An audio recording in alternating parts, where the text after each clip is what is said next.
Canada loves hockey. We all know that.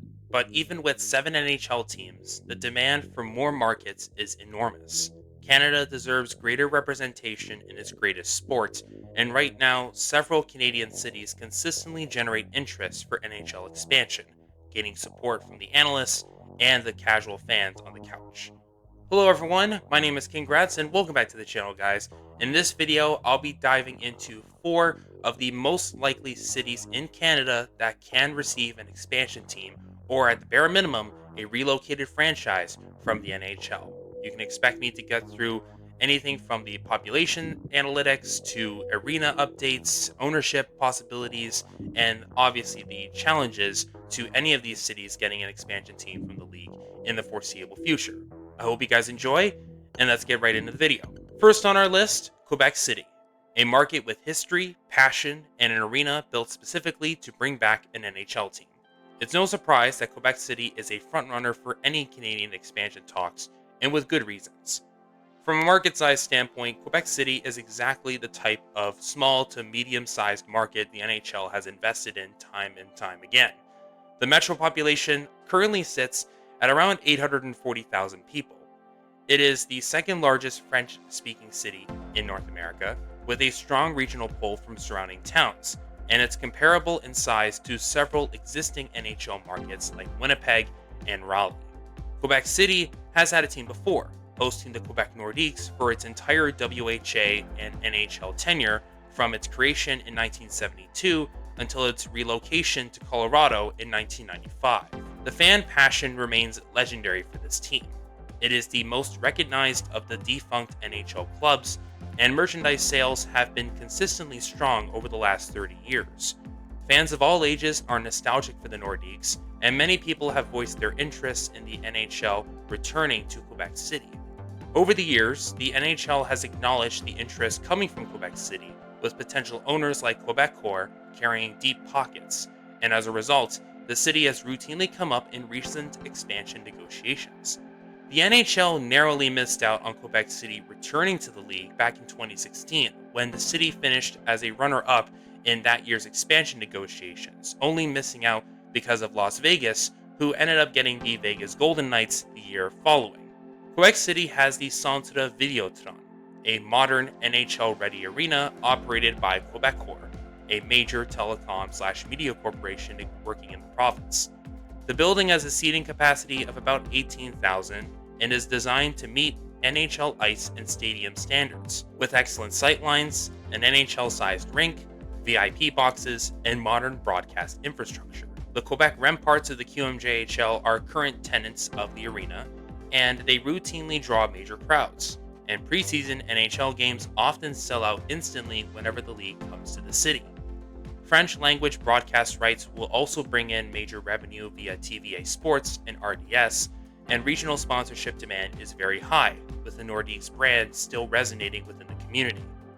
However, there are some concerns that have to be pointed out here. The NHL already has many Eastern teams, and Quebec City would have one of the craziest travel schedules when playing on the road, especially since the closest NHL city, Montreal, is a 3-hour drive from the city alone. Financial stability in a smaller corporate market will also need to be demonstrated here, which was a primary reason why the Nordiques relocated 30 years ago. Not only that, but what will be a recurring topic for every Canadian expansion idea will be the Canadian dollar. We have to see long-term stability with Canada's currency in order to show that the financing will be consistent for an expansion team to come back. Currency issues have plagued Canadian markets historically in the NHL over the last 30 plus years, and it has ultimately led to the relocation of multiple Canadian franchises in the past. No matter what, Quebec City is by far the most likely to receive an NHL team out of any city in Canada. The only question is, when will they receive a franchise? Not if. Next up, we have Hamilton, one of the largest, most economically powerful urban regions in Canada, and a market that has tried multiple times to land an NHL team. Hamilton has a metro population of about 570,000 people, but it is part of the massive Greater Toronto-Hamilton area, which consists of about 7 million residents. Southwestern Ontario has been a hockey hotbed for generations, as I pointed out in my previous video, and Hamilton has proven that it can be a successful sports city, with the Hamilton Bulldogs of the OHL and the Tiger Cats of the CFL. The city is surrounded by other cities with a strong hockey culture like Burlington, Oakville, and Stony Creek, and it can easily tap into the community of disillusioned Maple Leafs fans who are fed up with their team's long run of futility. From an arena standpoint, Hamilton has the first Ontario Centre, formerly known as Copps Coliseum. The arena can hold up to 17,500 people for hockey games, and it was originally built in 1985 with the concept of housing a future NHL team. The building is currently undergoing renovation efforts to modernize, and its downtown location makes it ideal for transit and urban development. Hamilton does have a history with the NHL, with the city hosting a team in the early years of the league's existence. Hamilton had a team called the Hamilton Tigers, but they did not see much success until the very end of its existence. They were active between 1920 and 1925, with its final year seeing the Tigers finish as the best team in the NHL, but the playoffs that year was the scene of a players' strike that buried the team financially and ultimately led to the franchise's dissolution, and the team's assets were then quickly bought by American interests as a result.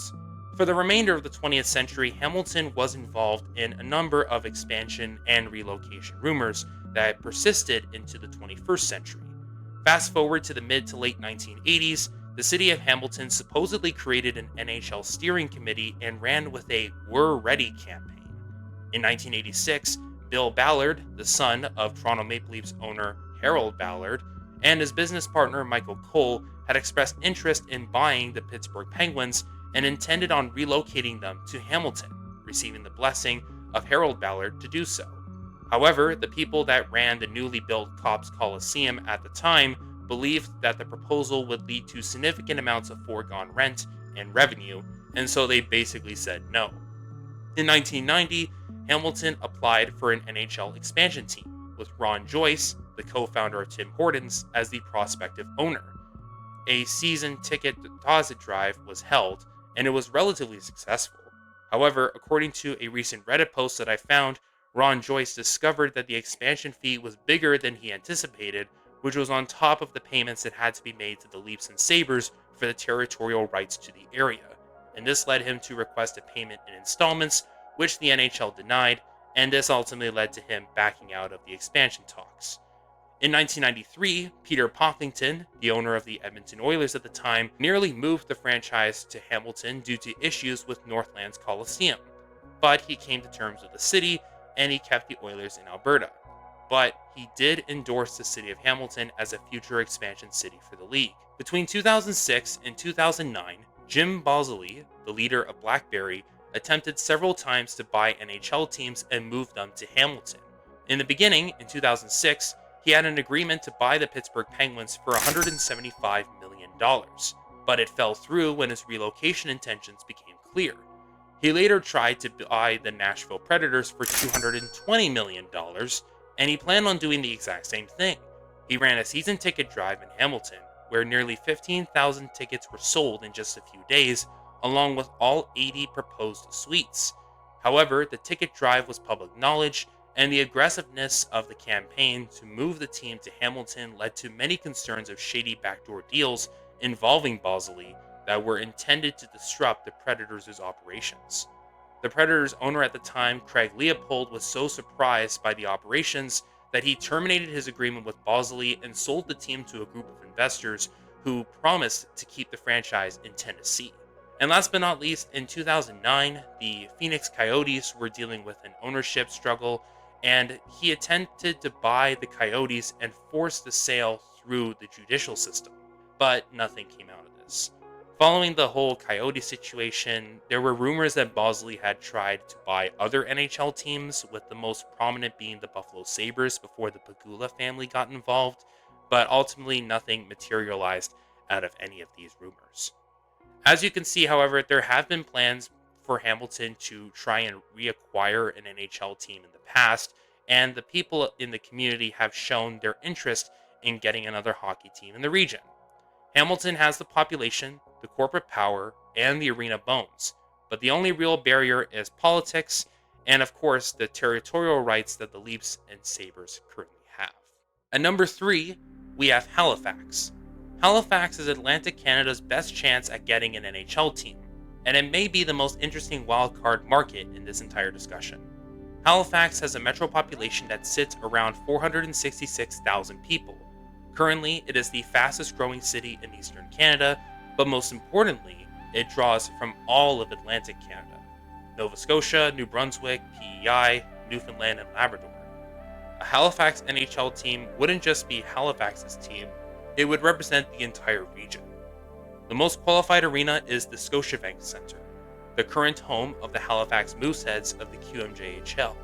The seating capacity is about 10,500, and it has hosted major junior tournaments like the Memorial Cup, the IIHF World Junior Tournament, and other major international tournaments. While the Mooseheads draw pretty good crowds year-round, the NHL would require either a new arena or major upgrades to the Mooseheads' home.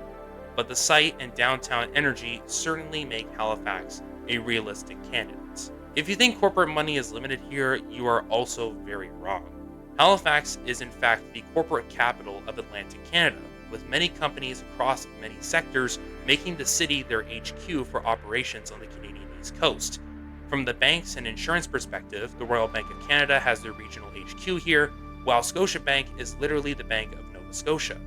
From shipping and logistics, you have the Halifax Port Authority, and the city also has a growing tech sector. Many national companies will also operate Atlantic HQs out of Halifax, and of course, there is a strong tourism and hospitality sector. Grassroots hockey is also extremely strong in the Maritimes, which has resulted in several star players materializing at the NHL level. From the Nova Scotia's point of view, you have Sidney Crosby and Halifax Mooseheads alumni Nathan MacKinnon as two examples of this. A team in Halifax would also have the potential to create rivalries with several NHL teams, particularly with the Canadiens in Montreal and any American teams that occupy the US Northeast, like the Bruins. From an ownership standpoint, several regional business groups have expressed interest historically in buying and setting up a team here, but it would likely require a multi-power Atlantic consortium group in order for this to even happen, but the NHL probably would prefer a single wealthy owner. Halifax could be the NHL's gateway to Atlantic Canada. High passion, regional loyalty, and a growing city. Its success, however, will hinge on an NHL caliber arena, strong ownership groups, and, of course, corporate buy-in. Last but not least, we have Saskatoon. Saskatoon has the smallest population of the 4 cities in this video, but don't let that fool you. Saskatchewan might be the most hockey-obsessed province in all of Canada. The metro population for the city stands at approximately 335,000, but when you consider the entire province of Saskatchewan, the team's actual fan base, you would probably get somewhere around 1.17 million.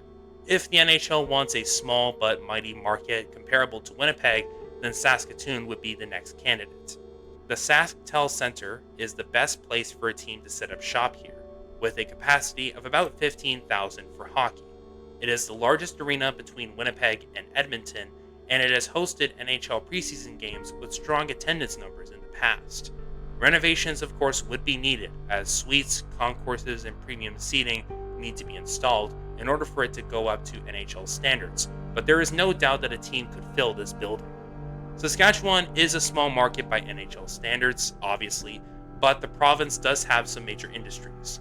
There is Nutrien, the largest global potash producer, Cameco, which is known for uranium mining, agricultural giants and regional retail cooperatives are based here, and of course hockey fans from across the province and from around Canada have been known to travel across the country for events.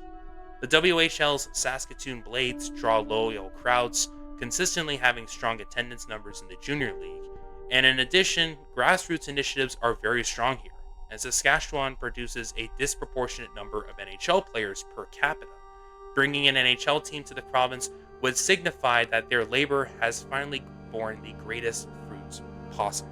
The team would likely require a wealthy prairie entrepreneur group or a corporate partnership involving major Saskatchewan resource companies. A strong local ownership identity is important, so the logic behind a consortium that is deeply connected to the community and major industries would make sense here. Saskatoon does have its challenges, but it would be a passion driven market with incredible fan loyalty. The question is whether ownership, dollars, and corporate stability can meet NHL standards. Overall, NHL expansion into Canada will always be a consideration, but the one unanimous thing that will hold Canada back is this guy, Gary Bettman, and his intentions for how the NHL should move forward and grow the game of hockey. Unfortunately, NHL standards probably classify most Canadian cities as small markets, and many of the cities will sadly be relegated to the position of pipe dreams. The NHL's next move will depend on ownership groups, arena commitments, politics, and long term stability. But these four Canadian cities remain the country's best chance at acquiring another franchise. What do you guys think? Do you think that Canada has a chance of getting another expansion team? Do you think any of these cities maybe have good shots? Let me know in the comments below. Thank you guys so much for watching, and I will see you all in my next video.